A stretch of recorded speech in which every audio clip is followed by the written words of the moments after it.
SDM Neelam Verma अपनी सादी सी साड़ी में इलेक्ट्रॉनिक स्कूटी पर सवार तेजी से अपने स्कूल की सहेली की शादी में जा रही थी। एकदम आम सी औरत की शक्ल में। ना कोई सरकारी गाड़ी, ना कोई सिक्योरिटी। बस एक आम लड़की की तरह स्कूटी चलाते हुए जैसे ही वो शहर के करीब पहुंची तो सामने पुलिस की चौकी नजर आई। 3-4 पुलिसकर्मी चौकी के बाहर सड़क पर खड़े थे और बीच में दरोगा संजय कुमार वर्दी में खड़ा था। उसने सामने आते ही एसडीएम नीलम वर्मा को हाथ में डंडे के इशारे से रोकने को कहा। तो नीलम वर्मा ने स्कूटी रोड से नीचे उतार ली और साइड में लगा दी। दरोगा ने कड़क आवाज से, "कहाँ जा रही हो?" दरोगा ने सवाल किया। नीलम वर्मा ने कहा, सहेली की शादी है, वहीं जा रही हूं।" नीलम वर्मा ने बड़े आहिस्ता से जवाब दिया। दरोगा संजय कुमार ने ऊपर से नीचे तक नजर मारी। नीलम वर्मा 27 साल की एक खूबसूरत औरत थी और फिर मुस्कुराते हुए बोला, "अच्छा जी, सहेली की शादी में दावत खाने जा रही हूं, लेकिन हेलमेट तुम्हारी चाची पहनेगी, क्यों नहीं पहना? और ये स्कूटी भी बहुत तेज चला रही थी। चलो अब चालान भुगतना पड़ेगा।" दरोगा संजय कुमार ने चालान पैड निकालते हुए कहा। नीलम को अंदाजा हो गया था कि इसकी नीयत खराब हो गई है और ये एक बहाना है। वो बोली, "सर, मैंने कोई नियम नहीं तोड़ा है। और मैडम जी, हमें कानून सिखाने की कोशिश ना करो।" उसने दूसरी तरफ खड़े एक सिपाही को देखा और फिर नीलम की ओर देखते हुए फुसफुसाया, "बिना खुराक के नहीं मानेगी, इसको तरीका सिखाना ही पड़ेगा।" अचानक दरोगा ने जोरदार थप्पड़ नीलम के गाल पर जड़ दिया। "बहुत सवाल जवाब कर रही है, जब पुलिस कुछ कहे तो चुपचाप मान लेना चाहिए।" नीलम का सिर एक पल के लिए चकरा गया, लेकिन उसने खुद को संभाल लिया। उसकी आंखों में गुस्सा साफ छलक रहा था। चौकी इंचार्ज दरोगा ठहाका मारकर हंसा और अपने साथियों से बोला, "लगता है अभी भी अकड़ बाकी है। अरे तेरे जैसी पता नहीं कितनी को सही कर चुका हूं। लगता है अच्छे से सिखाना पड़ेगा।" एक सिपाही आगे बढ़ा और बोला, "सर, इसे थाने ले चलो, वहां आराम से इसकी सेवा पानी करेंगे।" दरोगा सिर हिलाकर बोला, "हाँ, इसे थाने ले चलते हैं, तब समझ में आएगा कि पुलिस से कैसे बात की जाती है।" सिपाही ने नीलम को बाजू से पकड़ा और झटका देकर खींचा और कहा, "चल गाड़ी में बैठ।" नीलम ने झटक कर अपना हाथ छुड़ाया और गुस्से से बोली, "हाथ लगाने की कोशिश मत करना, वरना अंजाम अच्छा नहीं होगा।" दरोगा का पारा चढ़ गया। उसने अपने एक सिपाही से कहा, "इसका घमंड तो देखो।" एक सिपाही ने आगे बढ़कर नीलम वर्मा के बाल खींचे और जबरदस्ती घसीटने की कोशिश की। नीलम दर्द से करहा उठी, लेकिन अभी तक अपने बारे में कुछ नहीं बताया। वो देखना चाहती थी कि ये लोग कितने और कहां तक गिर सकते हैं। तभी एक पुलिस वाले ने गुस्से में उसकी स्कूटी में डंडा मारा और बड़बड़ाया, "बड़ी शरीफ बनती है, अब तेरा खिलौना बनाकर खेलेंगे।" नीलम वर्मा अच्छी तरह समझ चुकी थीं कि अब उसके साथ क्या होने वाला है और ये लोग कितने नीचे गिर सकते हैं। दरोगा की आंखों में गुस्सा था। उसने जोर से चिल्लाकर कहा, "बहुत देखिए तेरे जैसी अक्कड़। वाली पुलिस से भिड़ेगी, आज मजा चखाता हूं। चलो, ले चलो इसे थाने में, वहीं समझाएंगे।" एसडीएम नीलम वर्मा अब भी चुप ही थी। उन्होंने अपनी पहचान बताने का कोई इरादा नहीं किया। वो देखना चाहती थीं कि ये लोग प्रशासन को कितना बदनाम कर सकते हैं, कितनी हद तक ये लोग अत्याचार कर सकते हैं। दरोगा संजय कुमार अब झुंझला चुका था। उसके सामने एक ऐसी औरत खड़ी थी जिसके नर्म मुलायम खूबसूरत गाल पर तमाचे पड़े थे, जिसके बालों को खींचा गया था, जिसे जबरदस्ती बाजू से पकड़कर सड़क पर घसीटा गया था। लेकिन वो अब भी किसी बुत की तरह बिल्कुल खामोश खड़ी थी, ना कोई चीख, ना कोई आह। दरोगा संजय कुमार ने गुस्से से आंखें तरेरते हुए अपने सिपाहियों की तरफ देखा और गर्रा कर बोला, "ले चलो इसे थाने में, वहीं बैठकर सोचेंगे कि इस सिर खड़ी औरत का क्या इलाज करना है।" फिर क्या था? दो सिपाही आगे बढ़े और नीलम वर्मा के दोनों हाथों को कसकर पकड़ा और धक्के देते हुए उसे घसीटते हुए जीप की ओर ले जाने लगे। तभी पहली बार नीलम वर्मा की आवाज गूंजी। उसने झटके से कहा, "छोड़ो मुझे।" लेकिन उस चीख में डर नहीं था, बल्कि एक ऐसा गुस्सा था जो अंदर तक खौल रहा था। दरोगा ठहाका मारकर हंसार बोला, "ओह, अब जुबान भी चलने लगी है। चलो थाने में और देखेंगे कि वहां कितनी लंबी जबान चलती है तेरी।" थाने में घुसते ही दरोगा अपनी पूरी ताकत से चिल्लाया, "ओए, कहाँ गए? चाय पानी लगाओ जल्दी, एक स्पेशल माल आया है आज।" नीलम वर्मा अब भी बिना बोले थाने की दीवारों को देख रही थी। वो देख रही थी कि कैसे ये लोग इन बेगुनाहों के साथ पेश आते हैं जो कभी आवाज नहीं उठा पाते। तभी एक सिपाही दरोगा संजय कुमार की तरफ झुककर फुसफुसाया। क्या केस है साहब? सिपाही ने पूछा तो दरोगा संजय कुमार ने हंसते हुए कहा, अरे कुछ नहीं रे, कोई चोरी या कोई जेब कटी, जो मन करे लगा देना, बस अंदर डालकर इसका गुरूर तोड़ना है, और ज्यादा सवाल नहीं पूछने। नीलम वर्मा तो सब कुछ सुन रही थी, लेकिन उसकी आंखें अब भी कुछ कहने से बच रही थीं, जैसे वो चाह रही हो कि पुलिस वालों की गिरावट की ये कहानी खुद उनके मुंह से बाहर निकले। तभी दरोगा कुर्सी पर बैठ गया, हाथ में कलम लिया और टेबल पर उसे घुमाने लगा। फिर आंखें नीलम पर गड़ा कर बोला, नाम बता अपना, कहाँ रहती है, किसके घर की है? नीलम चुप रही। दरोगा ने फिर सवाल दोहराया, सुना नहीं, नाम क्या तेरा?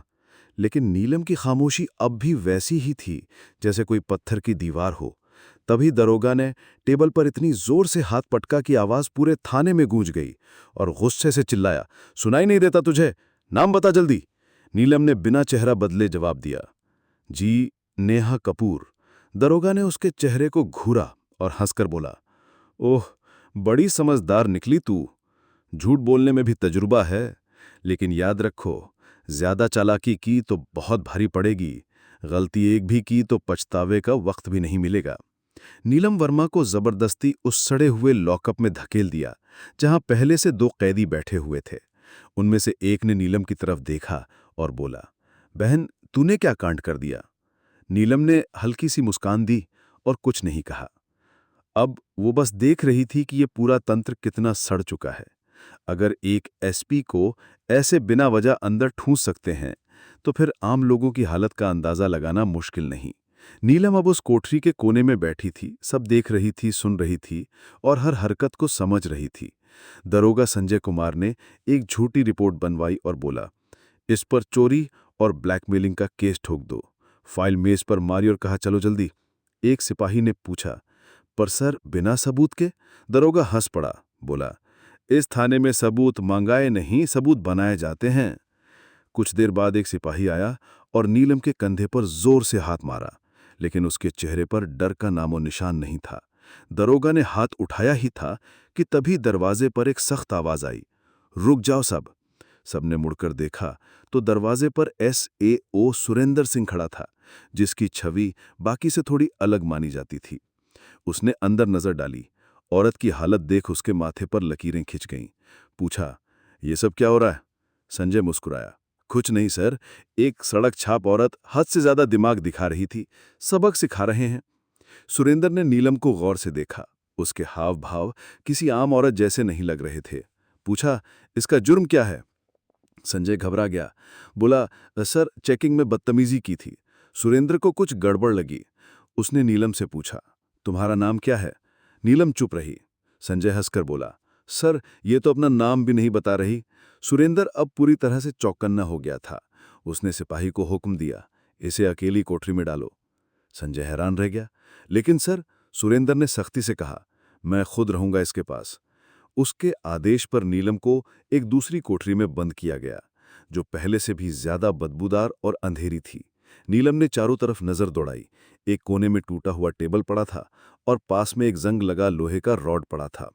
अब वो इस गंदे सिस्टम का असली चेहरा और करीब से देख रही थी। हर पल उसकी आंखें ये समझ रही थी कि कानून बस फाइलों तक सीमित रह गया है। तभी एक सिपाही दौड़ता हुआ आया और बोला, सर, बाहर बड़ी गाड़ी खड़ी है। संजय कुमार डरकर चौंक गया। पूछा, गाड़ी कौन सी है? सिपाही घबराते हुए बोला, सर, गाड़ी सरकारी है। वो जल्दी जल्दी बाहर गया और जैसे ही गाड़ी के अंदर झांका, उसकी आंखें फटी की फटी रह गई। वो हड़बड़ाकर वापस आया और धीमे लहजे में बोला, सर। संजय कुमार झुंझलाया, क्या हुआ, कौन है? सिपाही कांपते हुए बोला, सर, DM साहब आए हैं। संजय कुमार का चेहरा पड़ गया। SAO सुरेंद्र सिंह भी चौकन्ना हो गया, क्योंकि अब मामला सीधे ऊपर पहुंच चुका था। DM साहब ने थाने में कदम रखा और उनकी आंखों में गुस्सा साफ दिख रहा था। उन्होंने संजय कुमार की तरफ देखा और कड़क आवाज में पूछा, दरोगा संजय कुमार, यहां क्या तमाशा चल रहा है? संजय घबराया हुआ बोला, कुछ भी नहीं सर, बस एक छोटा सा केस है।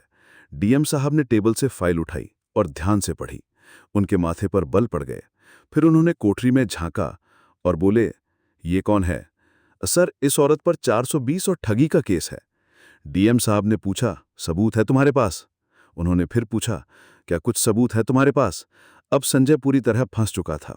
डीएम साहब ने औरत से सीधा सवाल किया, क्या नाम है तुम्हारा?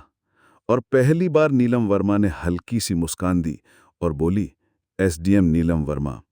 पूरे थाने में सन्नाटा छा गया। सबके चेहरे उतर गए। संजय कुमार के तो हाथ पैर कांपने लगे। बाकी सारे सिपाही चौंक कर खड़े हो गए। संजय के पैरों के नीचे से जमीन खिसक गई। वो अफसर जिसे वो ठग समझ रहा था, वही अफसर निकली जो पूरे जिले का कानून चला रही थी। असल में वो कोई मामूली औरत नहीं थी, बल्कि वही औरत खुद एसडीएम नीलम वर्मा निकली, जिसको सड़क पर घसीटा गया, बाल पकड़कर खींचा गया, थप्पड़ मारे गए। जैसे ही ये बात सबके सामने आई, पूरे थाने में खलबली मच गई। सब सिपाही तो सन रह गए।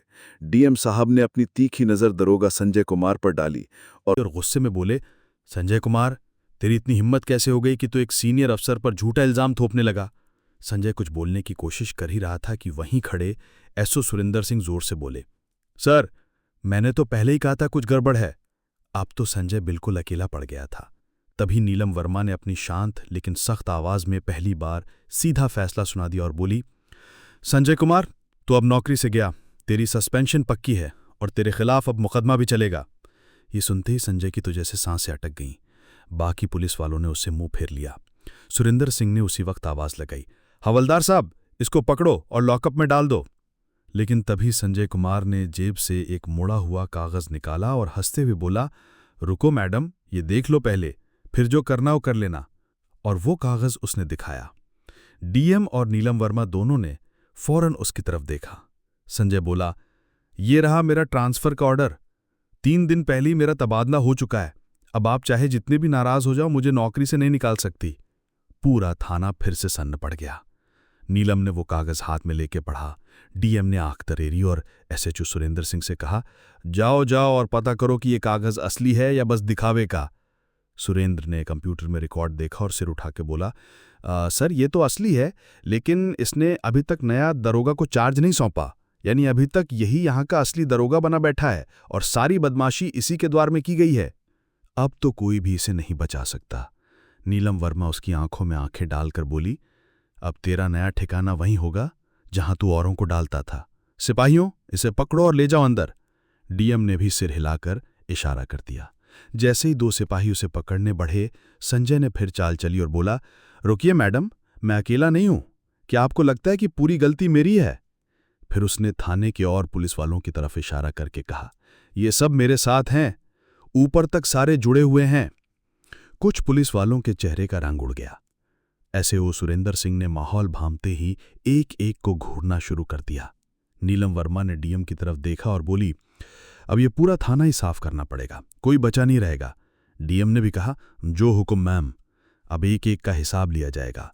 और जैसे ही जुबान से ये बात निकली, थाने में जैसे बिजली गिर गई हो। थाने के बाहर कुछ पत्रकार चुपचाप थाने के बाहर खड़े थे, जिनको पहले से शक था कि थाने में कोई बड़ी खिचड़ी पक रही है।